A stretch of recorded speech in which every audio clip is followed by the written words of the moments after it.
Hello, I'm Debanjan Chakravarti of British Council and I work on English partnership projects in India. And I'm in conversation with Rob Lynes, Country Director, British Council India. Welcome, Rob, and thank you for being in conversation with me. Thanks, Debanjan. Rob, what do you think is the value of a conference like this for British Council's work in English and teacher education? Well, I think this is the second conference we've had for teacher educators, and I think I'm correct in saying that this is probably the largest teacher educator conference in the world. Last year we had about 600 teacher educators here, and this year we've got over 1,000, and I think there are even more people who wanted to come. India, as you know, as a huge country, millions of English teachers, and there are, of course, thousands of teacher educators who train the teachers, and often they are neglected in the process of professional development in terms of interaction. And I think the real value of a conference like this is given a particular focus to those people who are engaged in training teachers, designing programs for teachers, setting policy, working on curriculum. So that's where the real value is, really working and helping to give space to these people. And often it's the first time many of them will have interacted with each other across the country. I mean, I had lunch today with people from Bihar, West Bengal and Assam, people who are key players in developing teacher training programs, supporting the curriculum, etc. And it was the first time they had come together to discuss some of the challenges, some of the opportunities, and how they're working to tackle those. Rob, you speak several languages yourself. I was just wondering, what do you think is the role of language in education, from a very broad perspective? Well, I mean, first of all, I wouldn't say I speak very languages at the moment. I studied languages. Right. I studied Russian and Polish, and I also studied Hungarian and French and German at school. I mean, language for me is a key part of any national curriculum. And I would say, the sad thing in the UK, I would say, is that unfortunately we haven't given enough emphasis on language teaching in the UK, and I think that's a weakness in the UK, because obviously we're in a globalised world now, and we're in a multilingual world, and actually monolingual countries will not be able to compete in this globalised world. So everybody, in a way, will need to become multilingual in the future, right. And I think this is in a way where I think India has an advantage over many countries.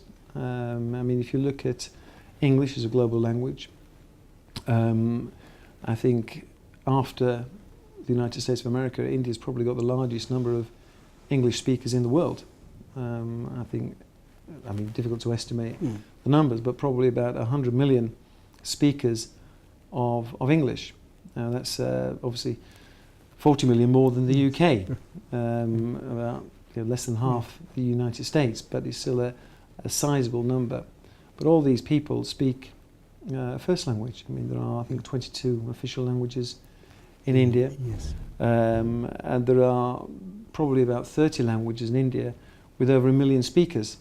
So India is a multilingual country already, and that's a real asset. So language learning, language teaching, the role of language in education, and to enable people to communicate, to have the ability to travel, the whole issue around social mobility, the employment opportunities, absolutely critical. So I would, advocate language needs to be at the heart of any curriculum. Right. I mean, English itself is a skill. It's a skill alongside IT now. I mean, and people obviously learn languages for various reasons, but essentially it's how to communicate, how to get on in life, and that's why it's so important. Rob, English Partnerships in India is currently working with 11 of the 32 states of the Indian Union, which is roughly a third of all the states that are in India. Where do you see this work going, and what are our significant achievements in India on English? Well, we work at different levels, and whatever we do in English, it's in partnership with our Indian partners, and I think that's the strength of the relationship and the work that we do. This is about supporting English language development, teaching and learning in India, bringing together the experts in India with the expertise that we have in the UK, and learning and developing together. So our projects, working with 11 states, is around working with the state government to look at how we can support teacher development, how we can support the teacher educators, and ultimately how we can support the learning of English in the schools. So it's an important part of our work because of that partnership. But also, we also need to think about how we can provide access to resources, materials for the learner themselves. And we have a number of ways we're doing that. Technology is a growing means for that, whether it's through the mobile, whether it's through tablets, whether it's through the internet. And the British Council obviously is working, developing resources for the learners. We're looking at how we can engage with both teachers and teacher educators in that continuous professional development. Right. And I think this is one of the key to our projects here. This is not about a one-off engagement. It's about a long-term sustainable partnership. Somebody said to me yesterday, he said, any teacher who may have a career of 30 years, over the course of that time will probably teach 10,000 learners. So if you can continue to give that person professional development, keep them motivated, help them become a better teacher, then obviously they're having an impact on 10,000 students over the course of their career. And you multiply that by thousands of teachers, you can see that the impact that it has. Rob, you mentioned technology. India is a country that we have, while working with the various state governments, and you heard some of them today during the lunch meeting as well. India is a country that exists almost simultaneously in the 19th and the 21st century. How do you see the British Council developing technologies in language teaching? The challenges that we face in bridging this sort of gap in kind of technological sense. Yeah, well, the technology is simply a means of reaching and engaging learners and teachers. But the British Council has been working in English since 1934. It's embedded in our charter. So what we may have been doing 50, 60 years ago, we are doing today, but using technology as a means of engaging people. Now, what's happening in India is quite interesting. Is that you see a huge rise in the number of mobile users. I mean, 5-10 years ago, I don't know the numbers, but certainly you've seen a proliferation of mobile users in India. Now, I think it's estimated there's probably about 850 million users in mobiles, probably about 150 million of those using 3G. So they have access to the internet through that, they have access to materials. And what the British Council can do is develop resources by which these resources can be transmitted through these different technologies. And that's what we're trying to do. I mean, India's been leading in developing an affordable tablet, the Akash tablet. Yes. And again, one can imagine that in several years that these tablets will be across India, reaching out beyond the metros into the rural parts of India.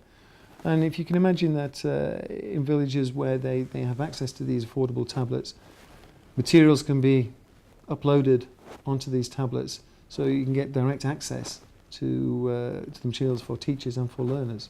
I think that's where the British Council can really support this.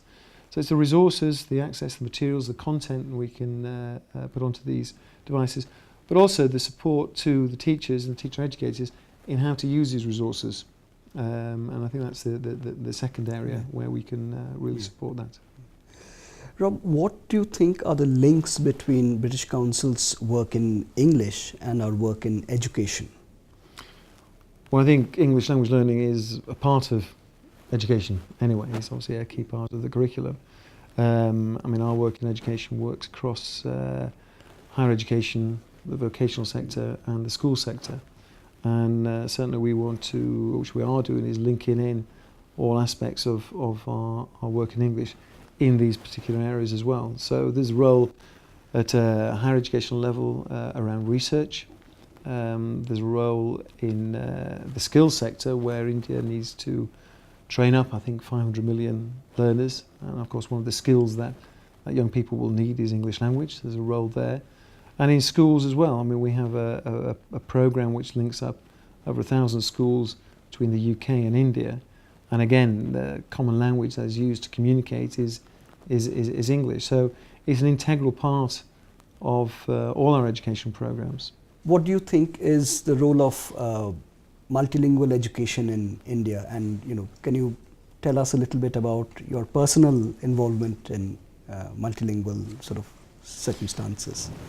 Well, I think India is a multilingual country. It has, I think, 22 official languages, of which English is one of them. But there's 30 languages, I think, with over 1 million speakers. So it's important, I think, that it continues to develop that. English will never become the first language of India.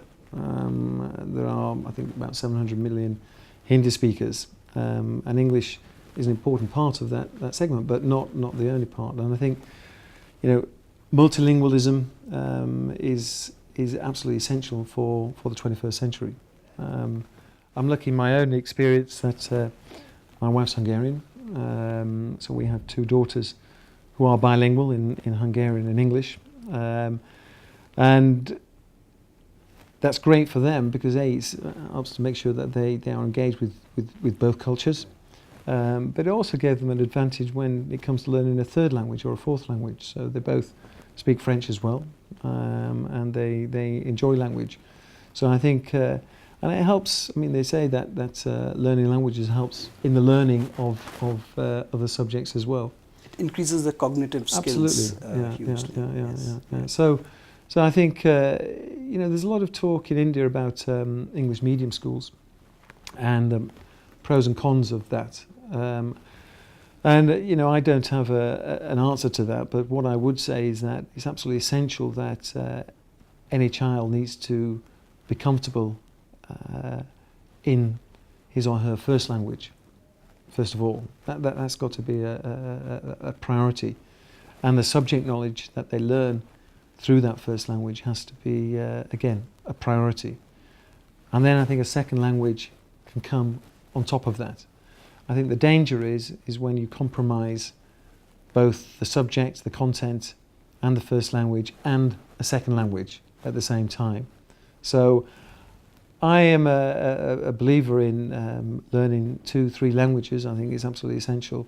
But I think we need to make sure that it's done in the right order. Right. And that you're not compromising a first language or the understanding and knowledge that you learn through that first language, and then building on that to a second or third language. Thank you very much, Rob, for speaking to us. We were speaking to Rob Lynes, Country Director, British Council, India.